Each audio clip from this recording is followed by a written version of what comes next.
దివ్యవాణి ప్రేక్షకులకు క్రీస్తు సందేశం కార్యక్రమానికి సుస్వాగతం.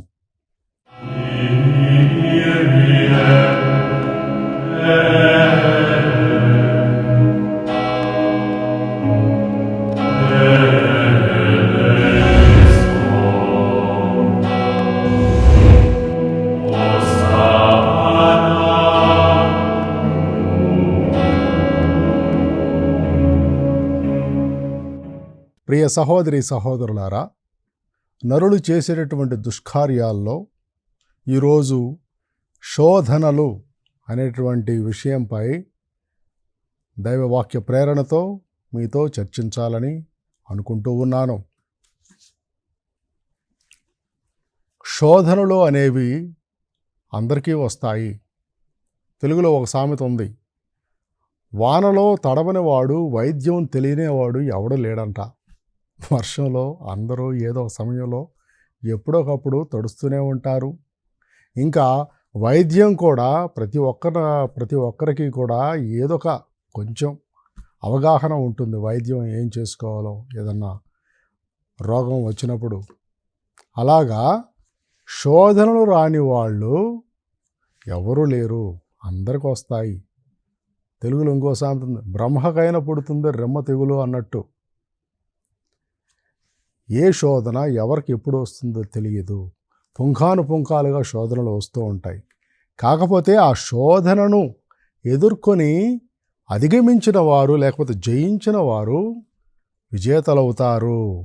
ఆ శోధనను అధిగమించలేక, జయించలేక దానికి లోనయ్యే వాళ్ళు నష్టపోతారు అనే విషయంలో మనం తెలుసుకోవాలి. ఈ విషయంలో ఒకటి గుర్తుపెట్టుకోవాలి, మనం దేవుడు మనకు తగినంత కృపను ఇస్తాడు. ఒక శోధనను అధిగమించడానికి కావలసినటువంటి శక్తి మనకు ప్రసాదిస్తాడు. కానీ నరుల వైపు నుంచి కూడా మన ప్రయత్నం అనేది ఎంతో ముఖ్యమైనది. ఈ శోధనలు అధిగమించడంలో దేవుడు కూడా మన నుంచి ఆ విషయాన్నే చూస్తాడు. ప్రియ సహోదరి సహోదరులారా, ఏ శోధన కూడా నరుని శక్తికి మించినది కాదు. దైవవర ప్రసాదం వల్ల, దీనత్వం వల్ల ప్రతి నరుడు కూడా తనకు సంభవించేటటువంటి వచ్చినటువంటి శోధనలను అధిగమించవచ్చు అని ఈనాడు దృష్టాంతాల్లో మనం తెలుసుకుంటూ ఉంటాం. శోధనకు మూల కారణం పిశాచం, సైతాను. పిశాచం మన ఆది దంపతులైనటువంటి పూర్వీకులైనటువంటి ఆదాము ఏవలను శోధించింది. ఈ పండు తినొద్దు, తింటే మీరు దేవుళ్లాగా అయిపోతారు అని శోధించింది. ఆ పండు ఆకర్షణీయంగా కనిపించింది. అందువలన ఆ శోధనకు అవ్వ లొంగిపోయింది. ఆ లొంగిపోయింది తెలా పాపం తలా పిడికడన్నట్టుగా తన భర్తకు కూడా పంచింది. అందువల్ల ఆదాము కూడా ఆ పండుని తిని ఆజ్ఞను మీరాడు. ఆదామేవలు ఆ శోధనను జయించలేక పిశాచుకు లొంగిపోయారు. ఇంకా బత్షెబా సౌందర్యం దావీదుని ఆకర్షితుడిని చేసింది. ఆకర్షితుడిని చేసి బత్షెబా సౌందర్యం ఒక శోధనలాగా వచ్చినప్పుడు దావీదు ఆ శోధనకు లొంగిపోయాడు. లొంగిపోయి బత్షెబాను వివాహమాడాడు. బత్షెబా భర్తను చంపించాడు. అలాగా ఒక పాపం తర్వాత ఒక పాపాన్ని మూటగట్టుకున్నాడు. కానీ తర్వాత నాతాను ప్రవక్త గద్దించినప్పుడు బుద్ధి తెలిసి వచ్చి మనసు మార్చుకొని పశ్చాత్తాపడి తన పాప ప్రక్షాళన చేసుకున్నాడు అని మనం చూసుకుంటూ ఉంటాము. కానీ దావీదు బత్షెబా సౌందర్యానికి మొదటగా లొంగిపోయాడు. తాను రాజే, ఆవిడ సైనికుడి భార్య అని కూడా చూసుకోలేదు. రాజు సైనికులను కాపాడుతూ ఉండాలి. కానీ ఈ రాజు ఏం చేశాడు? సైనికుడి భార్యనే మోహించాడు, సైనికుడిని చంపించాడు. అందుకనే అంటారు సంస్కృతంలో, కామాతురాణం న భయం న లజ్జ. కామాతురాణంలో ఉన్నప్పుడు భయం ఉండదంట, సిగ్గు పరువు ఏముండదంట, లజ్జ కూడా ఉండదు. దావీదు లొంగిపోయాడు. ఇంక పిశాచం సూసన్న కథలో దృష్టాంతంలో న్యాయాధిపతులైన ఇద్దరు వృద్ధులను శోధించింది. ఇద్దరు వృద్ధులు వాళ్ళు సూసన్న సౌందర్యం పట్ల ఆపేక్ష పెంచుకున్నారు, సౌందర్యం పట్ల ముగ్ధులయ్యారు. అరే, వృద్ధులైన వారికి ఎలాంటి కోరికలేంటి, పోయే కాలం అని కొంతమందికి సందేహాలు రావచ్చు. ఒక విషయం గుర్తుపెట్టుకోవాలి, తలలు బోడులైన తలపులు బోడులా. తలలు బోడులైనా కానీ తలపులేమీ బోడులేవి కాదు. మెడలో రుద్రాక్షలు, మదిలో మదిరాక్షులు. అంటే మెడలో రుద్రాక్షలు వేసుకుని సన్యాసులాగా ఉండొచ్చు, కానీ మదిలో మదిరాక్షులు, స్త్రీల గురించి ఆలోచించేవారు యోగులు ఎంతోమంది ఉండవచ్చు అంటున్నారు. అందువలన ఈనాడు సూసన్న సౌందర్యం ముందు ఆ ఇద్దరు వృద్ధులు లొంగిపోయారు. పాపం, వాళ్ళు సూసన్నను బలవంతంగా పట్టుకోబోయారు, చెరచబోయారు, ఒక పన్నాగం పన్నారు, అభాండాన్ని మోపారు. సూసన్నకు ఒక యువకుడికి ఏదో సంబంధం ఉన్నట్టుగా పుకారు పుట్టించబోయారు. న్యాయాధిపతులే అలాంటి పుకారు పుట్టిస్తే ఇంక సామాన్యుల గతి ఏమంది చెప్పండి. ఏదో అంటారు, గట్టే చేను మేస్తే ఇంకేం రక్షణ ఉంటుంది చేనుకి అన్నట్టుగా. కాపలా ఉండవలసిన వాళ్ళు, తీర్పు తీర్చాల్సిన వాళ్ళు, ఒక పొజిషన్లో ఉండవలసిన వాళ్ళు ఇలా అన్యాయాలు చేస్తుంటే న్యాయం ఎక్కడ ఉంటుంది అనే విషయం చాలా కొట్టొచ్చినట్టుగా ఈ సూసన్న, ఈ వృద్ధ న్యాయాధిపతుల విషయంలో మనకు కనపడుతుంది. కానీ వాళ్ళు మోహంలో మునిగిపోయారు. ఏం చేశారు, వాళ్ళు పాపం శోధనలకు లొంగిపోయి వాళ్ళు ఏదో పన్నాగం పన్నారు, ఆ పన్నాగం పారలేదు, వాళ్ళు తీసిన గోతిలో వాళ్ళే పడ్డారు. ఆ కథను ఇంకొంచెం విపులంగా చర్చించుకోవాలంటే, సూసన్న ఒక మధ్యాహ్నం పూట తన ఉద్యానవనంలో విహరిస్తూ స్నానం చేయాలనుకున్నది. అప్పుడు తన సేవకురాండ్రను పంపించేసింది. తను స్నానం చేయబోతూ ఉండగా ఈ వృద్ధులు తోటలో కాపు వేసుకొని ఉన్నారు. బయటకు వచ్చి కోరిక తీర్చమని చెప్పారు. సూసన్న ఒప్పుకోలేదు. వృద్ధులు బెదిరించి ఒక యువకుడితో నీకు సంబంధం ఉందని పుకారు పుట్టిస్తాము అని చెప్పారు. అలానే పుట్టించారు. సూసన్నకు పాపం మరణశిక్ష విధించబడింది. ఆ కాలంలో మోషే ధర్మశాస్త్ర ప్రకారము వ్యభిచారంతో పట్టుబడిన స్త్రీ రాళ్లతో కొట్టి చంపబడాలి. అప్పుడు సూసన్న దేవుడికి ప్రార్థించింది, వేడుకుంది. సూసన్న భర్త కూడా పాపం దేవుణ్ణి వేడుకున్నాడు. మరణశిక్షకు అమలు చేయడానికి వెళుతూ ఉండగా దారిలో దానియేలు కనిపించాడు. దానియేలు ప్రవక్త కనిపించి విషయం అంతా తెలుసుకున్నాడు. అర్థమైపోయింది ఈ వృద్ధుల యొక్క పన్నాగం. అప్పుడు ఆ వృద్ధుల్ని తీసుకొచ్చి వేరువేరుగా వాళ్ళని విచారించాడు. ఆ సూసన్న ఆ యువకుడు కలిసి ఉండగా నువ్వు ఏ వృక్షం వెనకాలండి చూసావంటే ఒకడు సింధూర వృక్షం అన్నాడు, ఇంకొకడు వేరే వృక్షం పేరు చెప్పాడు. అలా వేరు పేర్లు చెప్పేసరికి వాళ్ళు తప్పు చేశారని, అబద్ధాలు చెబుతారని ప్రజలందరికీ తెలిసిపోయింది. చివరికి వాళ్ళనే ప్రజలు శిక్షించారు అని తెలుస్తున్నాం. చెడపకురా చెడేవు, తన తీసిన గోతిలో పడ్డం అంటే ఇదే.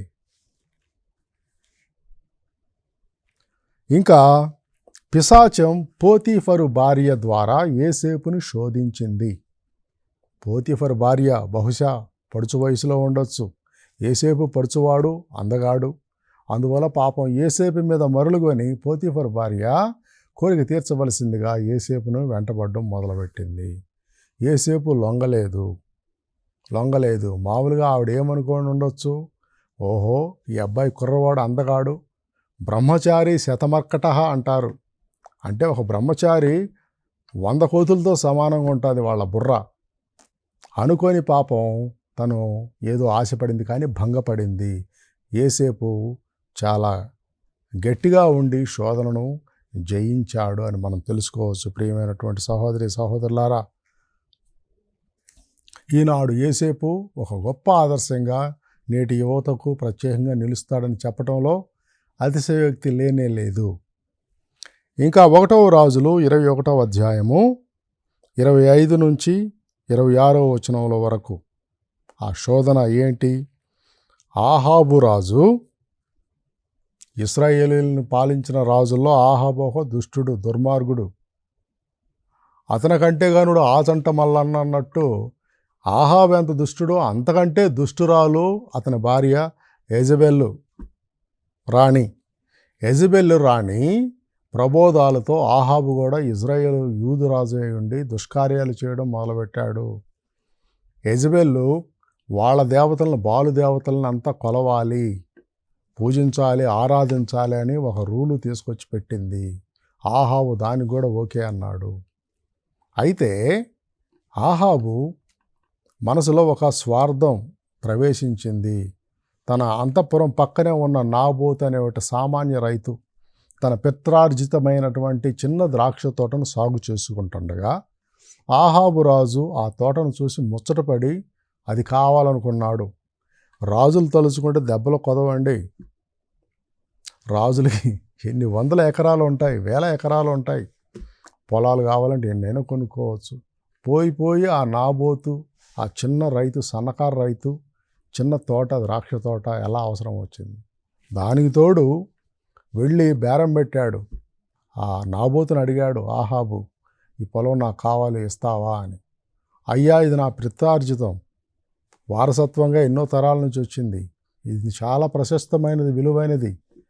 ఒకసారి గమనించండి, మన పూర్వీకులు ఇచ్చినది అది పనికిరాని వస్తువైనా కానీ అది ఎంతో అపురూపంగా ఉంటుంది. అదేవిధంగా నాబోతు కూడా చెప్పాడు, ఈ పొలం నాకు ప్రశస్తమైనది, నేను ఇవ్వను అని చెప్పినప్పుడు ఆహాబుకి అహం దెబ్బతిన్నది. అరే, రాజు అడిగితే ఎలాగ వ్యతిరేకిస్తాడా, పొలం నాకు ఇవ్వనంటాడా అని చెప్పేసి చూపుతాను చూడు నా తడాక, నా సత్తా అని చెప్పేసి పాపం నాబోతుని చంపించాడు. చంపించి ఆ ద్రాక్ష తోటలో అదే స్వాధీనం చేసుకున్నాడు, కబ్జా చేసుకున్నాడు. ప్రియ సహోదరి సహోదరులారా, ఈనాడు ఎన్నో వందల మంది, వేల మంది అమాయకులు హఠాత్తుగా చంపబడుతున్నారు, హత్య గావించబడుతున్నారు. వాళ్ళ భూములు, ఆస్తులు స్వాధీనం చేసుకోబడుతున్నాయి, కబ్జాలు చేసుకోబడుతున్నాయి. ఈ కబ్జాలు, రియల్ ఎస్టేట్లు, మాఫియా అనేది ముఖ్యంగా పెద్ద పెద్ద నగరాల్లో, అది చిన్న పట్టణాలకు వ్యాపించింది, పల్లెటూరులో కూడా పాగుతూ ఉంది. అవసరాల్లో ఉన్న నిరుపేదలను ఒక అప్పని ఇస్తారు కొంత, ఆ అప్పుకి చక్రవడ్డీలు ఇబ్బడిముబ్బడిగా పెంచేస్తారు. ఒక 5 ఏళ్ల దాకా అప్పు కట్టలేని స్థితిలో ఉంటారు వాళ్ళు, వడ్డీలు కూడా కట్టలేని స్థితిలో ఉంటారు. ఇంత అయిందని చెప్పేసి బలవంతంగా వాడిని ఆ గుడిసె నుంచో లేకపోతే ఆ 2 సెంట్లు 5 సెంట్ల స్థలం నుంచి పంపించేసి దాన్ని ఆక్రమించుకుంటారు. వాళ్ళు ఎక్కడో ప్లాట్ఫారం మీదో ఎక్కడో చిన్న చుట్టుగుడి చేసుకొని పాపం అనారోగ్యంతో మరణిస్తారు. అలాగా పచ్చని సంసారాలు చల్లారిన కుటుంబాలు వందలు వేలు మన సమాజంలో ఇప్పుడు ఉంటున్నాయి. ఎందుకని? అలనాడు ఆహాబు లాంటి దురాశపూరిత కబ్జాదారుడైన రాజు లాంటి మనస్తత్వం ఈనాడు మన కబ్జాదారుల్లో ఉంది. మాఫియా దందాలు, రియల్ ఎస్టేట్ మాఫియా అనేది విస్తృతంగా శాఖలూనింది. ఎంతోమంది పేదలను నిరాశ్రయం చేస్తుంది. ప్రియ సహోదరి సహోదరులారా, చివరకు ఆ ఆహాబు రాజుకి దేవుడు శాపం పెట్టాడు, శిక్షించాడు. ఏ నాబోతు పొలం అయితే నువ్వు ఆక్రమించావో, ఎక్కడైతే అతను చంపించావో ఆ పొలంలోనే నీ రక్తాన్ని కుక్కలు నాగుతాయి అని చెప్పాడు. చివరికి కుక్క చావు చచ్చాడు. ఆయన రక్తాన్ని కుక్కలు నాకాయి. దేవుడు శాపం, ఉగ్రత అంత భయంకరంగా ఉంటుంది. ప్రియ సహోదరి సహోదరులారా, దేవుడు పేదల పక్షపాతి. పేదల రక్తం, అమాయకుల రక్తం, చెమట భూమిలోకి ఇంకి పరలోకంలో మొర్ర పెడుతుంది. మొరపెట్టినప్పుడు న్యాయవంతుడైనటువంటి దేవుడు, నీతివంతుడైన దేవుడు, పేదల పక్షపాతి అయినటువంటి దేవుడు, అనాథల పక్షపాతి అయినటువంటి దేవుడు ఊరక ఉండడు, వెంటనే పగ తీర్చుకుంటాడు. అందువల్ల పేదల జీవితాలతో ఆటలాడుకునే కబ్జాదారులారా, తస్మాత్ జాగ్రత్త అని ఈనాడు ఆహాబు కథ దృష్టాంతం మనకు ఒక గుణపాఠాన్ని నేర్పుతుంది. ప్రియమైన సహోదరి సహోదరులారా, ఆహాబుకి శోధన వచ్చింది, అతను లొంగిపోయాడు, చచ్చాడు.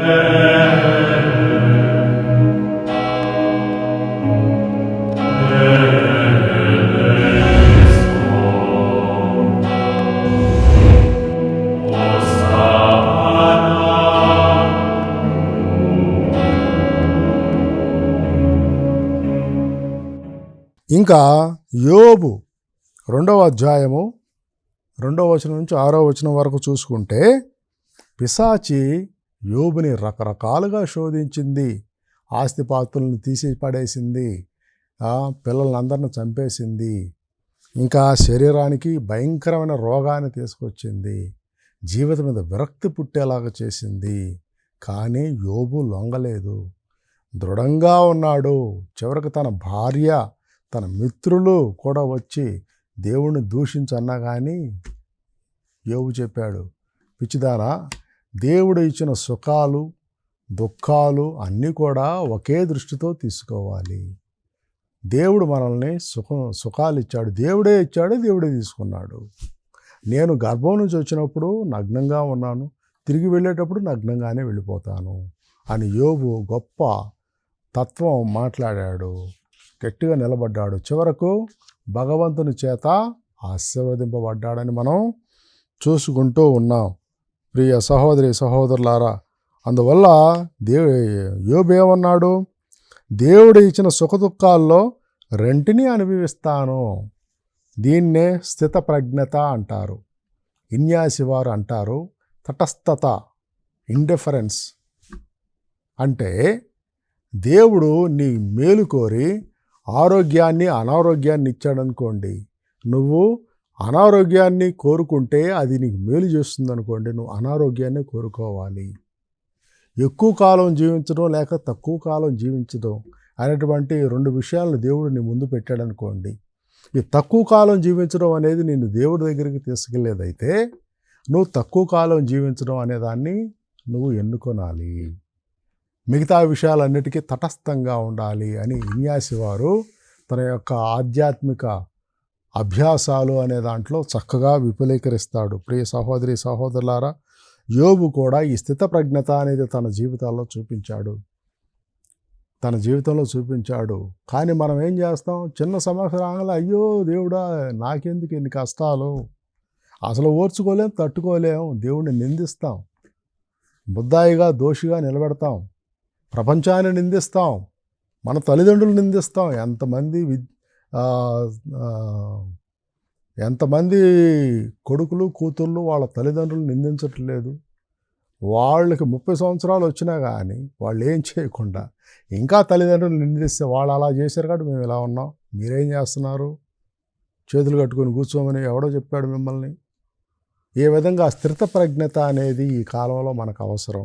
కష్టాలు వచ్చిన నిబ్బరంగా నిలదొక్కొని దైవ చిత్తంతో దైవ సహాయంతో జీవిత మనుగడను సాగించడమే మన క్రైస్తవ ధర్మం. ప్రస్తుతం క్రైస్తవులకు బోల్డని కష్టాలు వస్తున్నాయి, ప్రభుత్వాల నుంచి కష్టాలు వస్తున్నాయి, సమాజం నుంచి చిన్నచూపు, అవకాశాలు లేక చాలా బాధపడుతూ కష్టాల్లో ఉన్నాం. కానీ ఇటువంటి కష్టాల్లో దైవశక్తితో వెళ్ళగలిగేటటువంటి శక్తిని దేవుడు మనకిస్తాడు.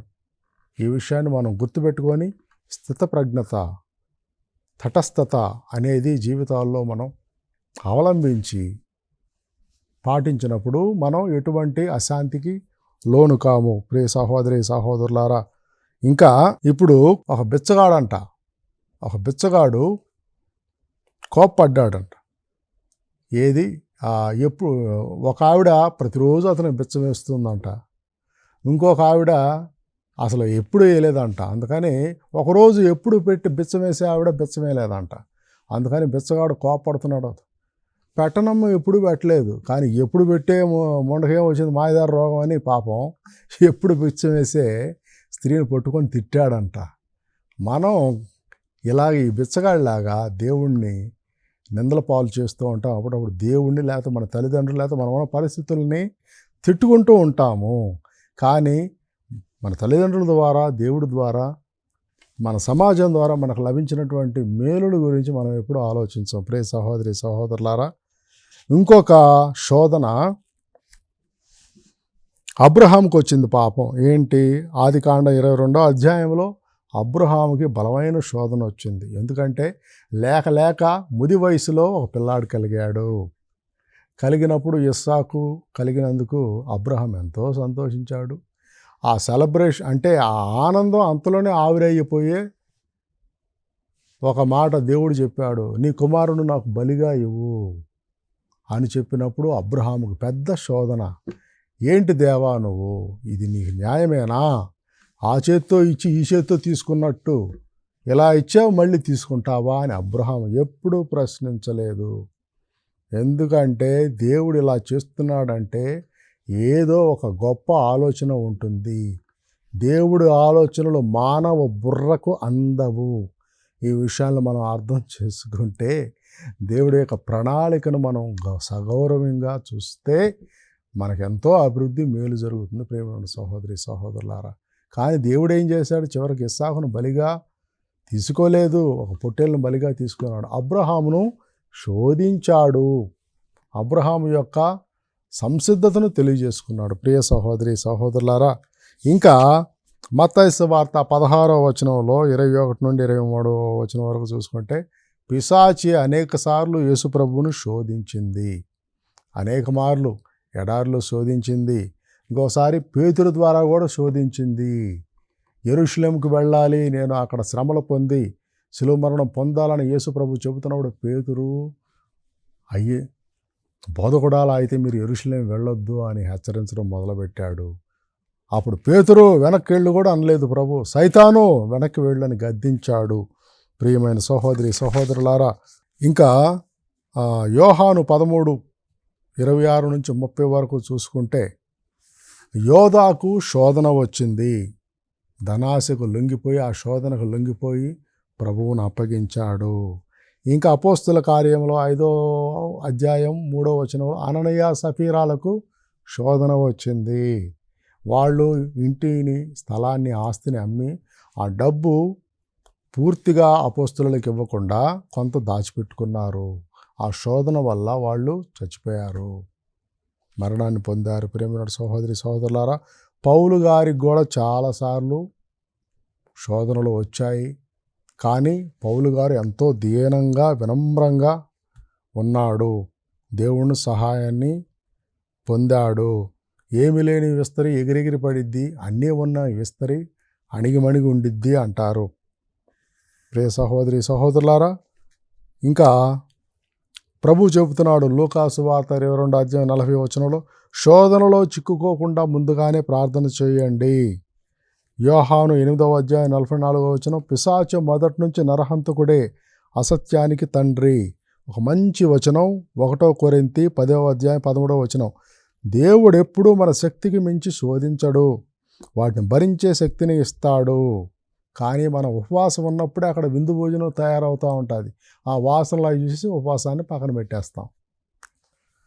ఇంకా 1 పేతురు 5:8, సైతాను గర్జించు సింహంలా కబళిస్తాడు, కానీ కొన్నిసార్లు అరిచే కుక్కలు కరవ్వు, అందువల్ల సైతాను అరుపులకు మనం భయపడనక్కర్లేదు. 2 కొరింథీ 11వ అధ్యాయము 3వ వచనం, సైతాను క్యుక్తి గల సర్పంలాగా ఉంటాడు, ప్రలోభ పెడతాడు. ఇంకా 2 కొరింథీయులు 11వ అధ్యాయం 14వ వచనం, సైతాను వెలుగుదూతగా ప్రత్యక్షమవుతాడు, అమాయకులుగా ఉండరాదు మనము. ఎందుకంటే అడవిలో జంతువులను కుందేళ్ళని వేటాడేటప్పుడు శక్తివంతమైనటువంటి టార్చ్ లైట్స్ని ఫోకస్ చేస్తారు, అవి చూసి అవి స్థాణువైపోతాయి, వెళ్ళి పట్టుకొని తీసుకెళ్ళిపోతారు. అలాగే సైతాను కూడా వెలుగుదూతలా ప్రత్యక్షం మనల్ని స్థాణువుల్లాగా చేస్తాడు. కానీ మనం అప్రమత్తతో ఉండాలి. ప్రియ సహోదరి సహోదరులారా, దేవుడు ఈనాడు మనల్ని దీవించి ఈ యొక్క శోధనల నుంచి లొంగకుండా తట్టుకునే శక్తిని మనకి ఇవ్వాలని ప్రత్యేకంగా వేడుకుందాం. పితా పుత్ర పవిత్రాత్మ నామమున ఆమేన్.